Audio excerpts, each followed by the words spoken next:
So I'm going to talk about conversational commerce. How do we integrate bots with Drupal commerce? Okay. So a little bit about me. I'm Pratik Jain. I work as an engineering manager at Accelerant. So I've been using Decoupled Drupal from a long time. I mean, I've probably implemented 15 plus Decoupled Drupal projects. I've been using Decoupled Drupal since Drupal 6 days when it was more of a services module. I mean, rather than a big sophisticated service that we have right now.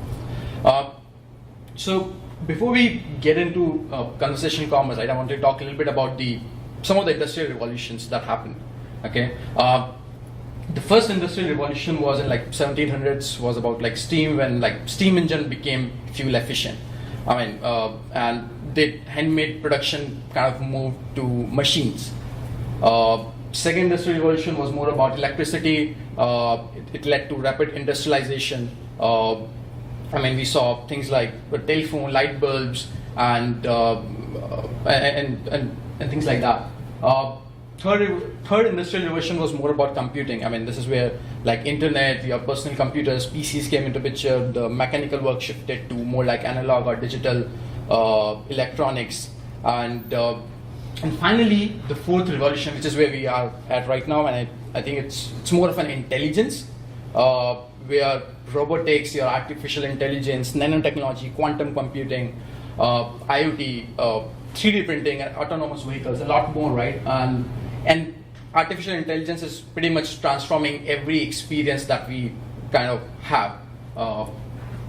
So said that, I mean, artificial intelligence is also kind of affecting how we have the engagements with the businesses. How do we have the digital engagements? So digital engagement is anything and everything that involves a conversation online to provide a great customer experience. Okay, starting with like, it could be a mobile messaging, be it your SMS, your in-app messaging. It could be your web, where like there are self-service communities, live portals, web chat using a live agent, and through social medias like Twitter, Facebook, and so on, right? I mean, but at the same time, I mean, businesses still fail to kind of provide the engaging customer experience, and this is primarily because of accessibility and slow onboarding. I mean, on an average, it takes about 7 minutes to assign a human when you're kind of calling a customer support. Okay, it's too slow. It has low handling capacity. Only one human can interact with one human at a particular point of time. I mean, again, it has unsatisfied customer because of this, as well as you may not get all the answers. Sometimes you have to wait for a long time before you get your support. Okay, and navigation, right? I mean, even through the website, right? I mean, you have to make a lot of clicks to even get to the right place where you want to get some information. And even through the IVRs, right? I mean, it takes a lot of time to kind of get to the real thing that you want to really do with the while calling the support service. And then it's boring and time consuming. It's not personal enough. At the same time, you have a lot of information. You have to kind of fetch the right information that you're looking for and that is relevant for you out of the information that is there. And this is where, I mean, bots, voice and chat come into picture. They are accessible anytime. I mean, you can talk with them anytime. They're not dependent on humans, and hence they are accessible anytime. These are machines. It's scalable. One bot can handle thousands of customers at the same time, so you're not dependent on one human to human interaction. It has faster onboarding. It remembers you and your history, and even things like mundane things like collecting addresses or some other information, right? I mean, it's so much easier. It remembers your information and can kind of onboard you very quickly. It automates a lot of things. Even if you want to collect some other information, your credit card or any other thing, right? I mean, that can be done very easily. It's proactive and predictable. I mean, so think about if you are ordering on Amazon and you want to track an order, right? I mean, typically you would go to your mobile application or on the website, click on the track orders, and then find out the order details. If you are kind of interacting with a bot on Amazon, it would probably just automatically say, or proactively it will say, okay, this is the last order, do you want to track it? And that makes so much easier to kind of interact and find the relevant information. In the end, it's cost effective since it's one bot. I mean, you build it once and kind of can handle thousands of customers, can be used to collect information, and a lot more. But so why exactly chatbots only? Okay, they help with increasing customer engagement. According to the Facebook study, about 53% of people are more likely to shop with a business that they can interact directly or that they can message directly. It has reduced operation costs and high ROI. Even Gartner predicts that about 25% of service operations will be done by virtual assistants by 2020. And text and voice-based conversation are future. Overall, messaging apps has about 5 billion active users in a month, which has already surpassed a lot of the social networks that are out there. It's convenient. Customers want to talk to your brand in the same way they want to talk to their friends. And it's in the end, it's convenient for the user. User can take their own time to interact easily and even access the history. And that's why chatbots come into picture. And this is not far away. I believe this is going to happen very soon. It's already there in some of the cases. I mean, I was trying to just kind of reschedule my flight from United, and when I called over the phone, and it was a real bot. Instead of pressing 1, 2, and 3 to navigate through the IVR, it asked me what is my PNR, what is it I'm trying to do, and then kind of assigned me the real person, and collected a good amount of information before even the human came into the picture. And just it was very, very convenient for me to do that. At the same time, I believe it was convenient on the other side as well to get that information before kind of speaking with the customers. So conversational AI. What exactly is conversational AI? Okay, it describes the technologies that enables the automated human-like interactions between humans and machines. So anything that enables the interaction between human and machine is a conversational AI. If it can talk, text, or chat, like things like Alexa or Google Assistant. If it can learn, things like machine learning. If it can understand what you are trying to say in the natural language, tools like natural language processing. Does it know? I mean, it can integrate with your data store to kind of find out your history or other details. And can it transact? I mean, like things like if you want to kind of buy something or have a shopping cart experience and you just want to buy it. So all of this kind of comes under conversational artificial intelligence, or rather, together they form the conversational artificial intelligence. So can machines interact like humans? The answer is yes. So this is, I don't know how many of you have seen this. I mean, this is Vicky, a robot from a Small Wonder show aired in maybe 1985 and an American sitcom where, she could kind of speak and interact like human. And I was very fascinated as a kid while I was watching this show. And today we have like Sophie, who is the first robot to get the citizenship in the world. And so when this conversational AI comes to the commerce, it becomes a conversational commerce. So e-commerce engaging customers to sell their products via various means of conversion, be it live chat, websites, messaging, chatbots, or voice assistants, it becomes the conversational commerce. It helps with surging sales and reduced cost. I mean, you have a low response time. You get the right information as a customer, you get the relevant information. It is efficient in customer assistance, like things like track orders or cancel orders. I mean, can very easily be done if there was a bot out there and that can be used for it. It can be personalized. I mean, personalized more than the website. I mean, websites content can be personalized as well, but then the bots can kind of go a step ahead. And when customers feel appreciated and understood, they are more likely to remain devoted to your brand. And again, it helps in creating enhanced brand image. It enables two-way communication. So unlike website where it's more of an information exchange, through a bot, it's a two-way communication rather than just the information exchange. So I know, I mean, this is the last session and probably all you want to get out. So and you might be hungry as well. So if you want to kind of order a pizza today, I mean, the fastest way is to kind of maybe pick up a phone, call a restaurant, and kind of just place an order, right? Once you're through the wait queues, of course. The other option is obviously using an app. You can just log into your app and then kind of order your pizza or anything, right? But then it's still the time consuming at times to do that.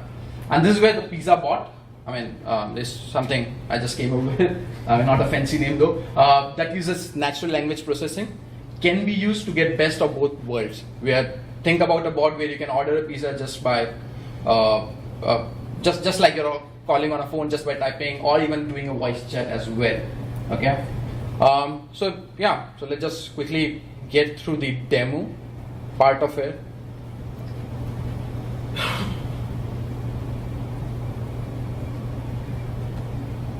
Oops, I think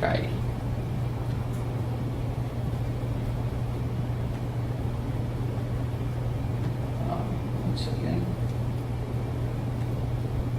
Yeah, so this is a simple Drupal commerce setup. I mean, it has few products. I mean, a simple store that has few pizzas over here. I hope internet works. Okay.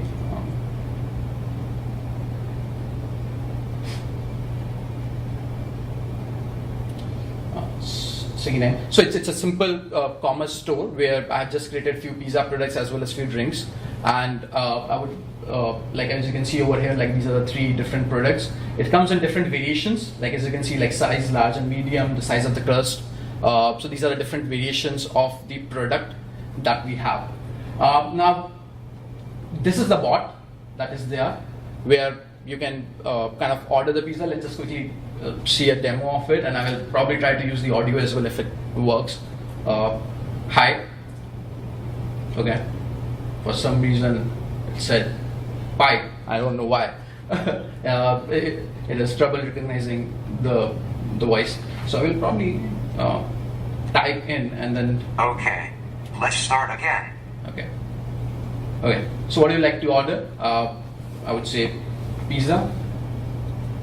Okay, so this is the Drupal search API, which just fetches all the products that were there. As you can see, that these were the 3 products.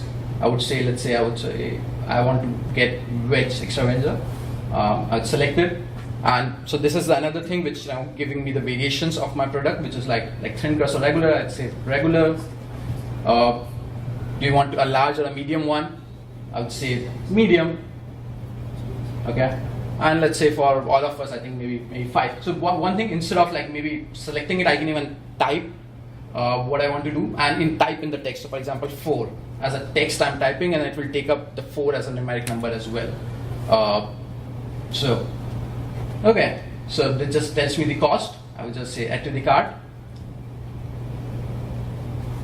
All right, I'm all set. This is my order summary that I have.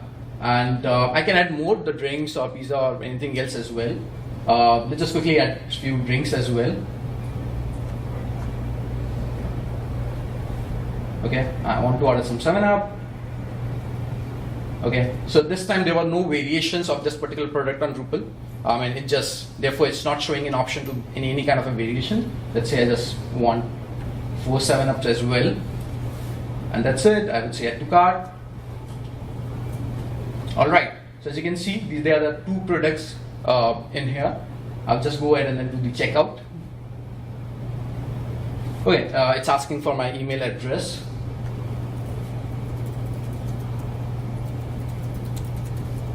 And so just type in pratik@excellent.com. Okay, one last thing, where do you want me to deliver it, right? So I would say John Jay College. Alright, it should create an order at the backend, and that's my order number. Like, okay, it's 100. So I think step you might usually provide to confirm the address. I mean, you just went John Jay, but usually addresses have some ambiguity, and you have to pick between a few. Right. I mean, that's something I've not done it yet. I mean, that can definitely be done. There are a few improvements that I'm going to kind of Google Maps API or something like that. Sure. Yes. Absolutely. A lot can be done over here. I mean, in terms of even it could remember my order history and fetch the address as well. That's what it's doing right now.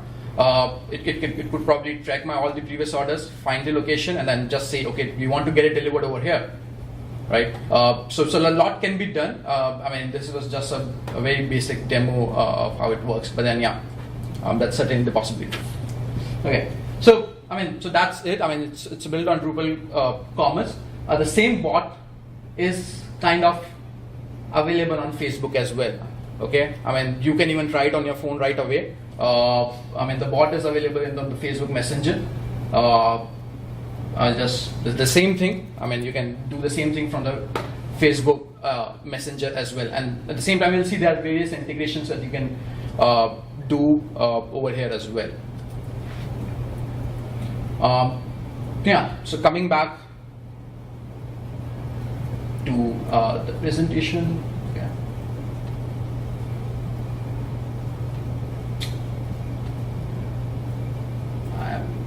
I'm unable to move this window. I'll probably close it.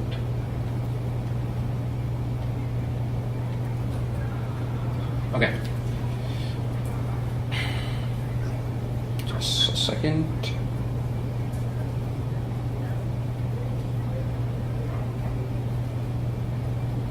All right.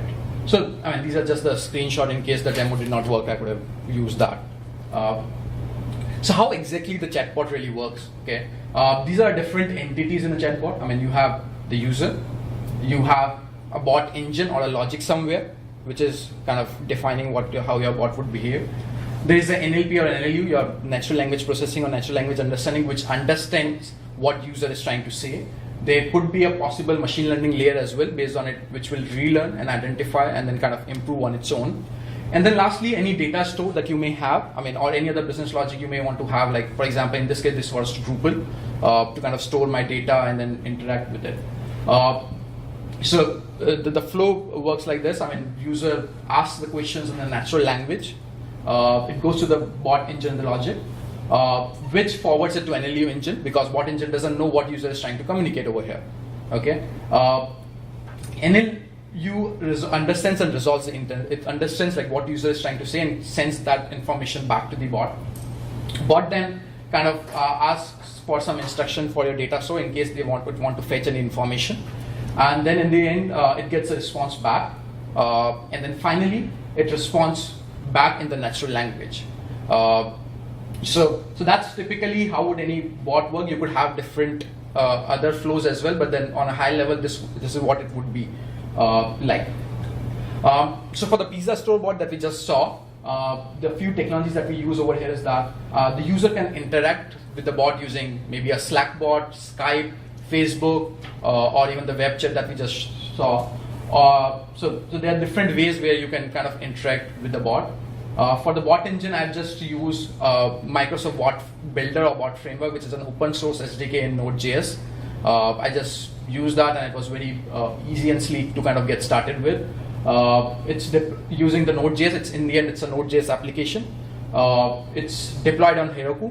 I mean, the bot that we just saw. For the NLP and NLU, I'm just using Lewis. I mean, you could use probably any other natural NLU, NLP service as well. There are some more open source alternatives to it as well. And finally, for the application, I'm using Drupal in the Drupal Commerce. I mean, Drupal for my content management, and then obviously using Drupal Commerce to store my products and all the variations and for my order management as well. So talking a little bit about the NLU, okay. So NLU is a science of extracting the information or extracting the intention of the text and the relevant information, okay, from the text. There are some very popular services out there. I just used Lewis for this particular bot, but you can even try Dialogflow. Even I could have used Dialogflow with this particular same bot.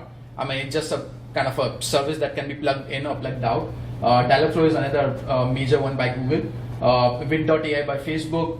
I mean, Facebook has even built-in NLP in their messenger that can be utilized radically. Okay. There is Rasa NLU, which is an open source alternative. There is Apache Open NLP, and there's a natural language toolkit. So there's a lot out there which can be. I've not personally tried everything. I've tried Dialogflow. I've tried playing around with Rasa. I've used Messenger and then the Lewis, but I haven't tried the other two yet. But then there is a lot more that can be used. But could you go back a step? Sure. Why would you say that Lewis was the best? Like what? I didn't say that. Yeah. So Lewis isn't. But what makes it maybe better than the other ones? See, I mean, there are two things to consider. I mean, one is like I'm really impressed with the Dialogflow. I mean, one, it gives like easy integration with Google Assistant. I mean, it's very, very powerful in terms of how it learns the text, or basically based on the utterances that happens, or based on how users communicate, it learns it. Lewis is comparable as well. I mean, I just kind of happened to use it and I liked it. I mean, there's no other specific comparison. They are very, very comparable. Even Amazon Lex, which is not there in there, I mean, we'll see in the next slide, is very, very comparable. So I think it's more about the cost at times. I think all of these are very, very comparable. I mean, it has. I mean, on I was trying to kind of find out the study where it compared all of these three things, but at times, like some of them were saying like Dialogflow is much better than Lewis, and then some of them said Lewis is better than Dialogflow. So it's opinionated yet. I mean, I don't have my opinion yet, but I just happen to use Lewis. So in any NLU, you would define your intents and entities. So when we say like, do you have spicy pizza? Okay. This is what NLP and NLU will give you. Okay, it will talk like, okay, user is trying to explore something. This is the intent. Intent is anything that user is trying to communicate. I'm trying to explore, or I'm trying to search anything. What is the detail? Detail is detail, or rather, let's come to entity first. It represents a class or an object that user is trying to talk about. Okay, so in this case, pizza is our entity. I'm talking about the pizza, and the spicy, which is the details. So anything about the entity is the detail.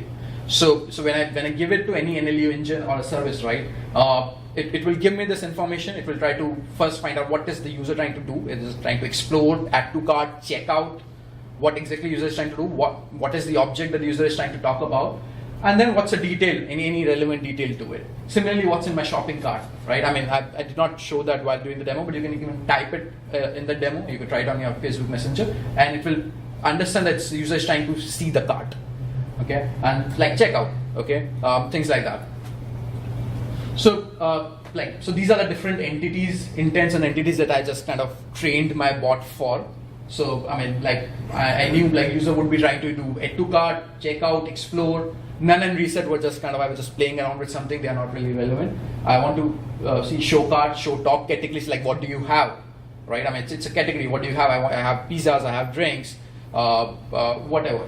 And then for checkout, I use these training phrases. I mean, you could use on your own. I mean, with more experience, the better you provide these training phrases, I think the better your bot would be in recognizing what user is trying to communicate. Okay, and then same for explore. So in the explorer, as you could see, right, I type like show me some pizza. So it identifies the detail is, or show me spicy pizza. The detail is spicy, and entity is what pizza is I'm talking about. These are different other bot frameworks. I mean, Microsoft Bot Builder is what I use. It's an open source SDK. Amazon Lex, IBM Watson, Rasa, Dialogflow, and Facebook Messenger. I believe all of them are comparable. The top 2 or 3, I mean, this is just my personal preference, would be Dialogflow and the Bot Builder. Bot Builder gives a lot of flexibility since it's a simple Node.js application. I can do a lot of customization out of it. Same with the Dialogflow. It gives you a very good interface to kind of build your bots, even define these intents and entities in there. I haven't tried IBM Watson so far, but then I think, I mean, all of them are really, really comparable. Facebook was by the way, Facebook was the first one to kind of do this and open up as do chatbots and then open up as a developer framework where any developer, I mean, even if I remember it correctly, I think even like within the first one, there were like 80,000 bots. Obviously, they were not good, but then Facebook was able to get 80,000 bots on its platform within the first month when they opened this bot services. So at the same time, there are things to be noted while designing the chatbots. It seems easy, but at the same time, it's very, very important to kind of define or architect your chatbots accordingly. So start with conversation flowchart. It's so easy for your bot to kind of go here and there. It may not be feeling like a conversation, but rather a question answer exchange. So you need to identify the conversation flow. You need to identify where your bot needs to kind of come back and start the interaction again. So it's very, very important to kind of build that or draw that conversational flowcharts to understand what exactly you are offering with that particular bot. Make sure your bot has full interaction within the app. I mean, typically from the user behavior, if you're doing something and then kind of moving to something else, right, it becomes a little bit difficult for the user to kind of get used to the bot. So try and have full interaction within your bot app, or at least have a conclusive end of your conversation within the bot. Otherwise, you would just kind of make the users unhappy. It recognizes intent with a minimal user input. So the goal of the chatbot is not to have a lot of questions. If you probably have 20 questions to be asked, you are better off with a form rather than a chatbot. Okay, so the goal is to identify identify the intent of the user with the minimal questions asked, and then kind of building from on top of that. And don't expect bot to do everything. I would suggest to build bot for specific purposes. Don't try to have it for everything and anything that you may have. Keep the purpose very, very specific of what you're trying to build rather than just building it for everything. Learn and predict. I think that's a very important part. So slowly and steadily as users try to interact with your bot, try to learn from that. Have machine learning capabilities in it, and then also try predicting what user is trying to do. I think that if you try doing all of these things, the bot that I showed, does not have all of these things working very efficiently. But I think my goal is to kind of have all of these things with that particular bot so that it can be very, very user friendly. Lastly, so since we are in the Decoupled Drupal days, I've been using Decoupled Drupal Commerce. It was very easy to define the product variation using the store width that has been there for a while in Drupal Commerce. With the recent module kind of contributed by Matt, the cart API, I used it to kind of do all the cart interaction, add cart, checkout, and few other things over here. There are lot many APIs that are there in that particular module. I used the core REST APIs and then along with the cart API module to kind of interact with the Drupal Commerce. There are other few modules as well. I haven't tried all of it. Chatbot API module, Dialogflow, Webhook. This just lets you connect with these services and to identify the intent. So, if you install these modules, they will just let you, go back to the Drupal, identify what user is trying to say, and then come back, into the Drupal. So there are a few modules if you want to try. I haven't personally tried all of them, or rather any of the last 3 modules. I haven't really given it a try. But yeah, so these are different things that can be used over here to make Drupal decoupled and along with commerce. Like this is just a screenshot of some of the APIs. The cart API over here, I think it's a cart add API. These are different APIs that are available, like cart add, cart collections, cart item update, and few other things that exist in the cart API module. So which I just used over here to kind of in this particular bot. So with that said, I think that's it. I'm not sure if I'm early or late, but that's pretty much it that I want to go. These are some of the references. The code for the bot that I just showed is there on those GitHub URLs. There are a few other references that are there. So yeah, with that, I will just kind of open up for questions. Any? That's cool. That's really cool. Thank you.